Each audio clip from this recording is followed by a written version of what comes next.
All right, we are back on another episode of Unsportsmanlike Conduct. Tommy Morris, Trevor Baru on the airwaves. A lot to talk about. Conclusion of the NBA and NHL seasons with the Kings winning the Stanley Cup and the San Antonio Spurs winning another championship, their fifth in the Tim Duncan era, along with a very historic U.S. win in the opening game of the World Cup against Ghana. 2-1 victory in the final minutes. Tommy, how's it going? A lot to talk about today. Yeah, I mean, I feel like every single time I turn the TV on, there's some sort of major sporting event championship. It's been nuts the past week. And on a sad note, Tony Gwynn, one of the best hitters in the history of the game, passes away. I know he's near and dear to your heart. We'll get to that later in the show, but we got to touch on that a little bit. Yeah, that'd be awesome. So a lot to get into, and for pretty much anyone who listens who doesn't know who we are, you might as well just jump ahead on the side panel right now to our first topic before we get into it. Tommy, how have you been doing?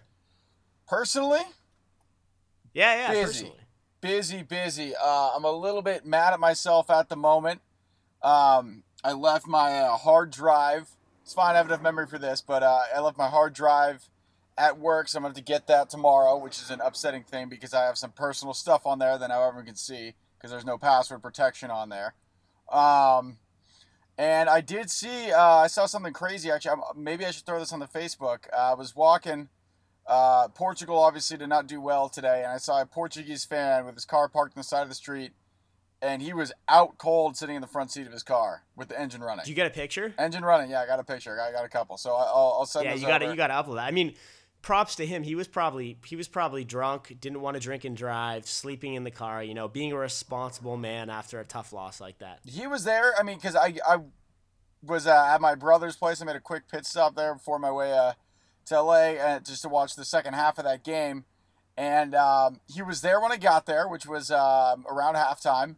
And he was still there when I left, which was right when the game ended. So, he's taking his time out there with his engine running, asleep in the driver's seat. Tommy, let me cheer you up a little bit. You're talking about your hard drive being gone. I want to make you feel a little better. So I'm a few beers deep right now. A great U.S. win, but I'm not as cheery as I'd always be. I go to the doctor today because I've been having some knee problems. I've been running hard. I really enjoy the exercise after work, get a good run in every day. My knee's been troubling me a little bit. Guess what the doctor tells me? They run some x-rays. He says, this is just precautionary. Normally, we can't figure out anything till the MRI. Guess what he tells me? ACL. Not ACL. MCL. Not MCL. PCL.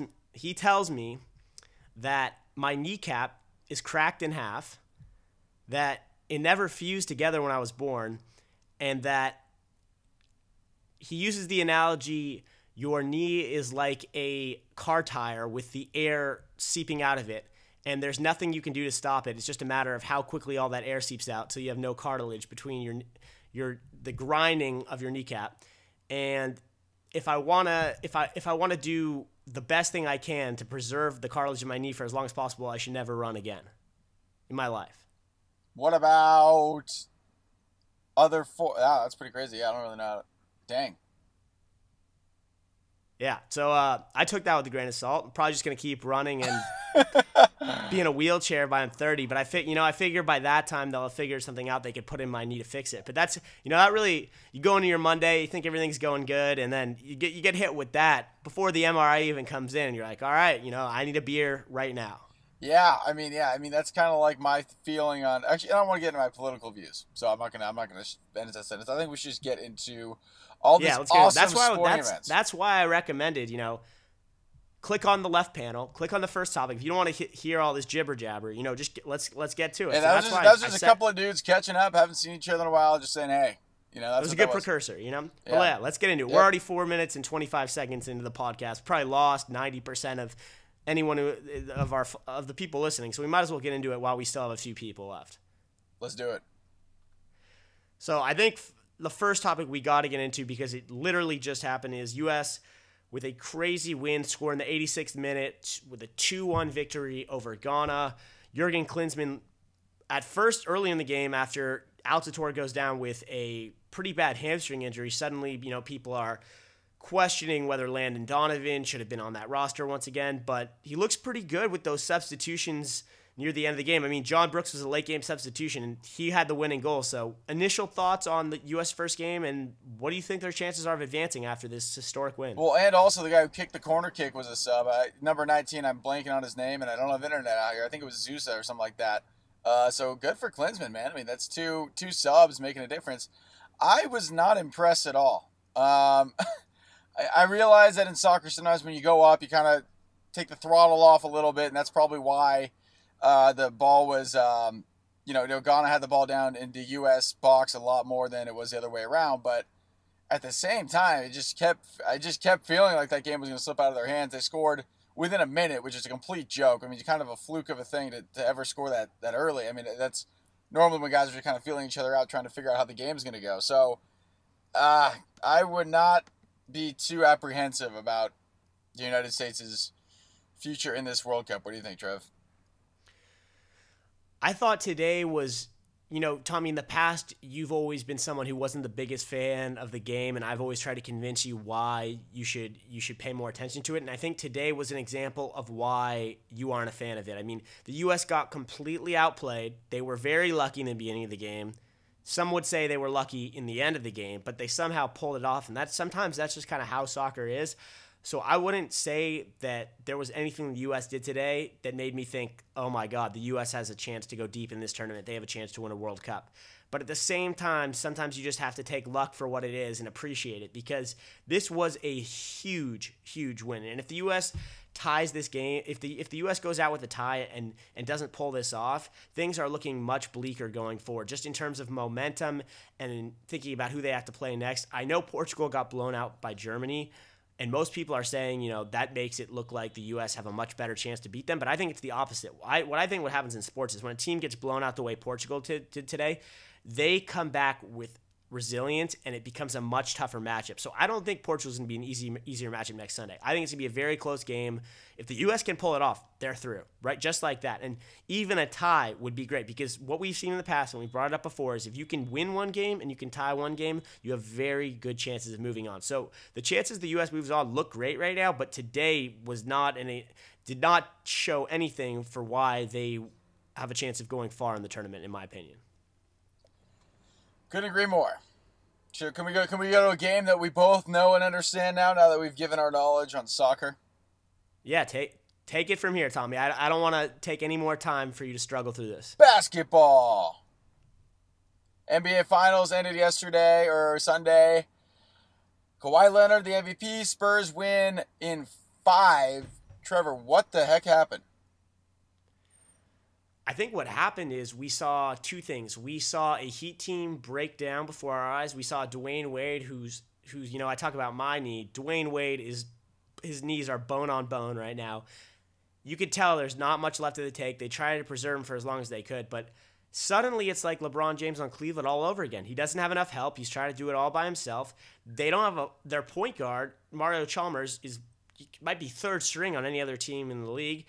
And at the same time, the Spurs are playing, they have a serious chip on their shoulder after how they feel like their championship was stolen from them last year. And it was just one of the most dominating finals we've ever seen. And I think it goes to show, not only are the Spurs unbelievable and maybe one of the best championship teams we've seen in some time, but how weak the Eastern Conference are. It's hard to believe this, because this was just a few weeks ago, but the Heat dominated the Eastern Conference playoffs. Rolled right through the Bobcats, had very little trouble with the Nets, barely broke a sweat against the Pacers, and then they're thrust into this championship final against the Spurs. It's like they've never played against a team like this. Yeah, I mean, I wouldn't freak out so much. I think we tend to freak out too much when things like this happen. At the end of the day, they did make it to the finals. You look at the Spurs last year. Again, the Spurs probably should have won the finals last year, as they did this year. But they didn't freak out and trade everyone and sign a whole bunch of new guys and blow it all up and fire the coach and go insane. At the end of the day, you're the runner-up. You were that close. I mean, sorry, you didn't make it. And if you're really worried about the Spurs next year, well, Tim Duncan probably won't be there. Who knows with Parker and Ginobili. You think Tim Duncan's going to retire? I don't know about that. I think as great a story it would be for him to ride off into the sunset with that 5th ring, it's going to be hard to retire. It's hard. I can't even remember the last person besides John Elway who was that big an influence on a team, that big of a piece to the puzzle, and could just ride off into the sunset after a championship. Oh, now you got me thinking. Hold on. Did MJ retire on top the second time? He did, but I don't think you can count that because he came back with the Wizards. No. So I'm saying no. Okay, well that's. Come on. I mean, technically, he retired twice after he won. He three-peated. You know, when he went to baseball and after he beat the Jazz. So, but he came back against the Wizards, so I don't think he counts. But I mean, back to the main point. I think the Heat I think you're going to see some major changes come this offseason. And we could talk about it more as as the summer progresses and we have absolutely nothing to talk about before football training camp starts. We could, this is all we're going to have to talk about is, where's Carmelo going to go? Where's LeBron going to go? Blah, blah, blah. So we don't have to get into it too much right now. But I tend to disagree with you. I think what you saw is a much weaker Heat team than in years past that was able to look superior because of how weak the Eastern Conference was. We'll see. I mean, I think they will make changes because I think they will. Actually, you know what? I don't think Pat Riley's going to freak out. I really think that he'll be able to keep his wits about him. The big thing for them is making sure LeBron doesn't leave. If LeBron leaves, all bets are off, and I will retract that statement because then. But Tommy, go ahead.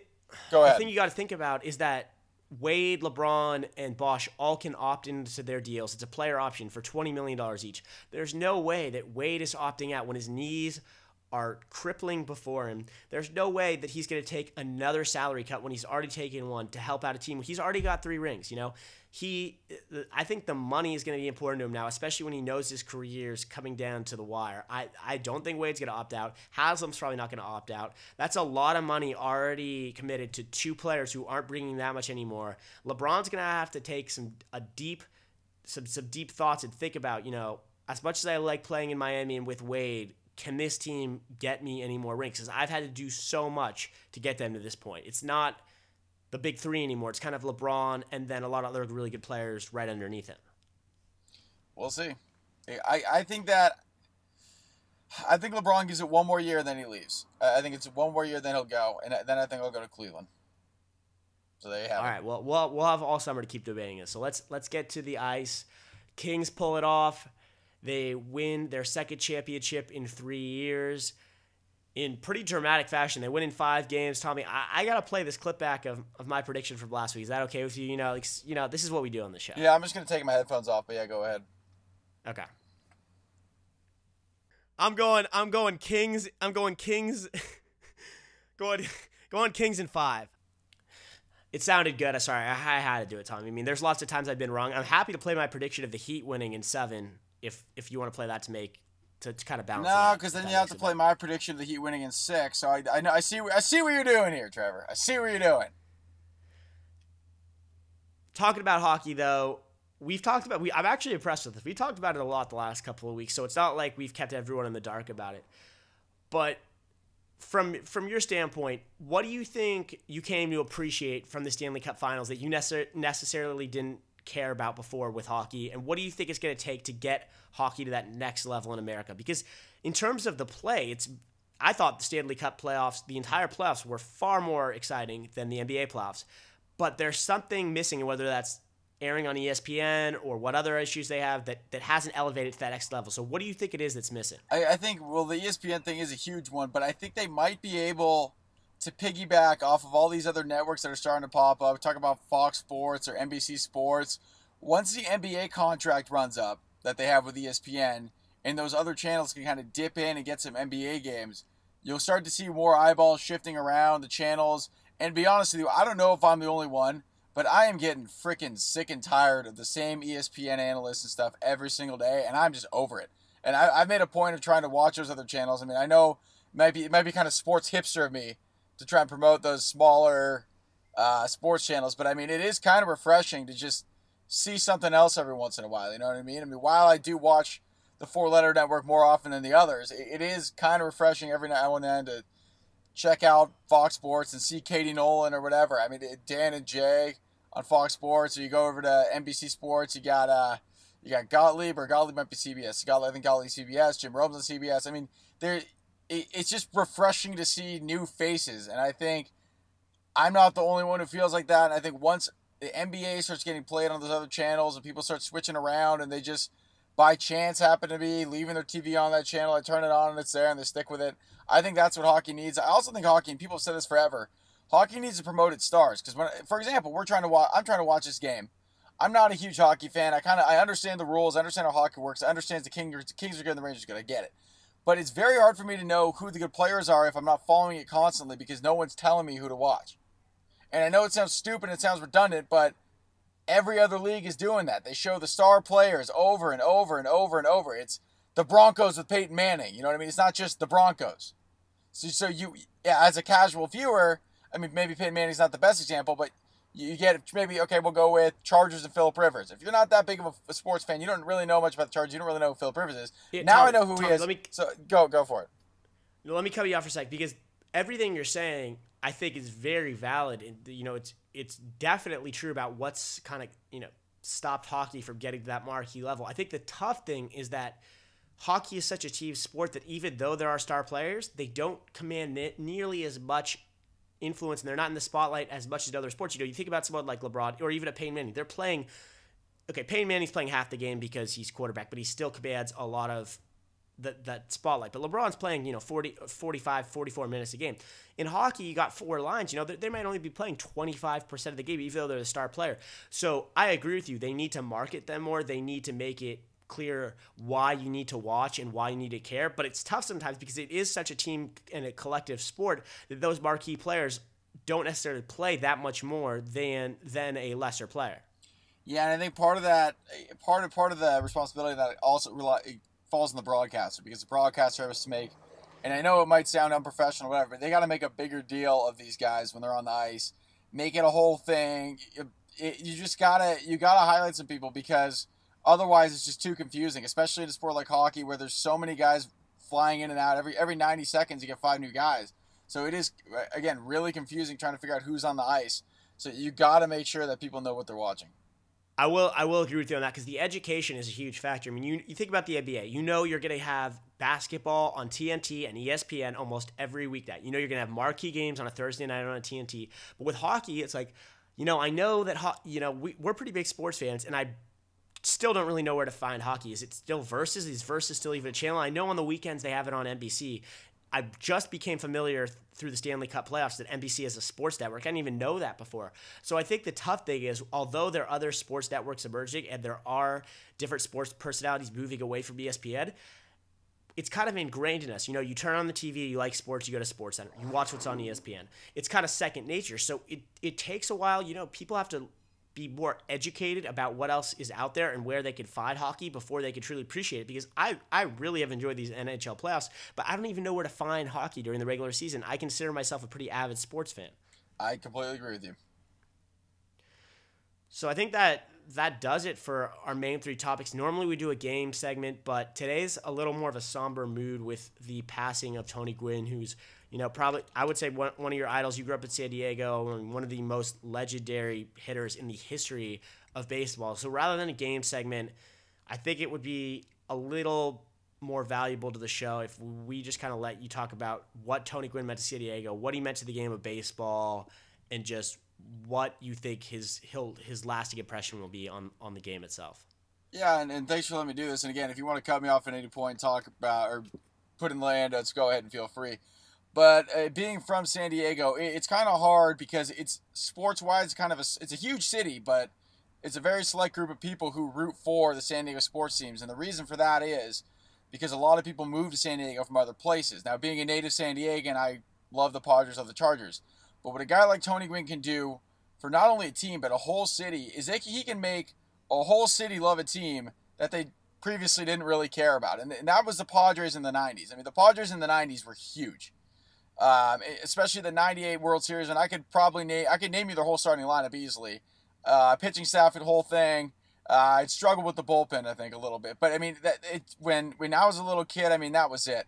When you're playing basketball, I'm sure you could attest to this. Every single kid wants to wear what number when they're playing basketball? 23. 23. In San Diego, and I'm sure this is the only place where this happened, when anyone was on a baseball team, everyone wanted to wear 19. Because Tony Gwynn was like, in San Diego, Tony Gwynn was as big as Michael Jordan. And I know it's kind of weird to contrast the two because they're not playing the same city, but as far as San Diego was concerned, if they saw Michael Jordan walking down the street on one side and Tony Gwynn on the other, I guarantee you almost everyone would go to that Tony Gwynn side. He was the only guy. San Diego's never had a championship. They've never had anything sports-wise really of notice. But Tony was the best hitter in baseball, and he was. He went to San Diego State. He wasn't a San Diego native, but he might as well have been. I was reading some stats saying like he batted over 300 almost every year of his career. Where every single year except for his rookie year, he batted over 300, including his last year where he was barely able to walk. He hit 444 with the bases loaded throughout his career, and I believe he never had a season where he struck out more than 40 times. The other thing I wasn't really aware of, and I just threw a bunch of different articles and journalists that I enjoyed reading, I was learning about today, is just what kind of person he was. I mean, I was looking at even football beat writers were talking about the way that Tony Gwynn treated them, just the nicest guy they've ever met in the history of sports, and that really goes a long way. Think about how many people have gone through each organization, each sports league, and you have football beat writers talking about how Tony Gwynn was the best person they met. I've never seen anything like that. Yeah, and that was another part that we get to. I mean, more importantly than the baseball, he was one of the greatest human beings ever too. And I can't recall. I think I met him one time when I was little. I didn't meet him professionally. I mean, he got pretty sick pretty recently, so he didn't do much. But he was on, the Padres broadcast. Even though after his first surgery, I mean, half of his face wasn't really working, and he was pretty heavy, and he didn't look good. But he just wanted to keep teaching the game and keep being a part of it. And even last year when the guy was pretty sick and there was a San Diego team in the Little League World Series and they made it all the way to the finals and won the USA thing, the guy showed up for the team's, welcome back party, and he spoke to the kids and everything. And I mean, no one expected him to do that. No one paid him to do that. That's just the kind of person he was. He just actually cared, and he was so nice to everyone, even people who don't matter. And I hate to say it like that, but I mean, there's certain people who are important people in this world. There's certain people that are just people, And he was nice to everyone, whether you were one of those super important people or you're just a guy down the street. And it's sad news, and it's tough. And I mean, he was pretty sick for a while now. I mean, he had to step away from his job at San Diego State as the manager. I think about a month or two ago, and then there was no contact with him between the media or anyone, which was obviously a bad sign because Tony Gwynn was always very gracious with his time. So it was kind of known but not known for a while that he was in pretty bad shape, and it's just kind of crazy to see just the people's reactions today. Yeah, I had no idea how sick he was. I really didn't know he was sick at all. And the other thing that makes it really tough, especially, talk about the best athletes over the last few decades in San Diego, and who do you think about? You think about Tony Gwynn and you think about Junior Seau, and to have both of them to pass this young is really tough for that city. Yeah, and then another thing, which again, it's kind of a San Diego thing, but Jerry Coleman was the voice of the Padres for forever, and he passed away about 6 months ago too. So it's been kind of a bizarre time in San Diego sports where literally all the legends are passing away. It's very, very weird. Well, on that somber note, I think we won't get into any of our normal game segments or that type of stuff today. But before we get out of here, let's just do some predictions real quick, and then we'll call it until next week. Let's stick with the World Cup because now that's pretty much all we've got. I don't really want to get into baseball that much yet. We'll have plenty of time this entire summer to cover baseball. So let's stick with the U.S. group, the group of death. Keep it simple. What do you think is going to happen against Portugal? Let's go to score, outcome. What do you think, Tommy? Bad. Very bad. I think it'll be 3-0 Portuguese. All right. I think it's going to be this is tough. Oh, man. See, the problem right now is I want to predict like a 1-1 draw and say the U.S. escape in good position to advance. But the homer in me, after listening to you talk about San Diego, the homer is starting to come out, The American homer. So I'm gonna go 3-2, another classic finish, just because I want to spice it up a little bit. You kind of went negative. I got to keep it positive. That's what we do on the show. I just hate playing teams after they've underperformed. I think if they would have had a normal performance today, maybe a tie. And that's what I brought up earlier. Like if I was agreeing with my own point earlier, I would say exactly what you just said. But like I said, the U.S. homer in me is coming out as strong as it's ever. I can't stop it right now. It's just exploding. Oh, and that's another thing I should mention too. I pride myself on not being a bandwagoner, but today I just said F it. Currently wearing a USA hat and a Kawhi Leonard jersey. There you go. Doesn't get much. That's about as. I'd love send me a picture of that. A picture? All right. I think I Snapchatted it to you. I definitely Snapchatted it to you. Oh yeah, I only check Snapchat like once every 3. I'm not. I got the iPhone 4. Once we upgrade, then I'll start using more of the. I can barely upgrade basic apps right now. Like very soon, I'm not even gonna be able to request an Uber. So I'm hanging on for dear life. Oh boy, living without Uber. I don't want to live in a world without Uber. Don't want to do it. I think we should close down the show on that. Yep. R.I.P. Tony, and I'm gonna Uber my way out of here. All right, that's going to do it for Trevor Brew. Tommy Morris. We'll be back next week, same time, same place. Rest in peace, Tony Gwynn. See you.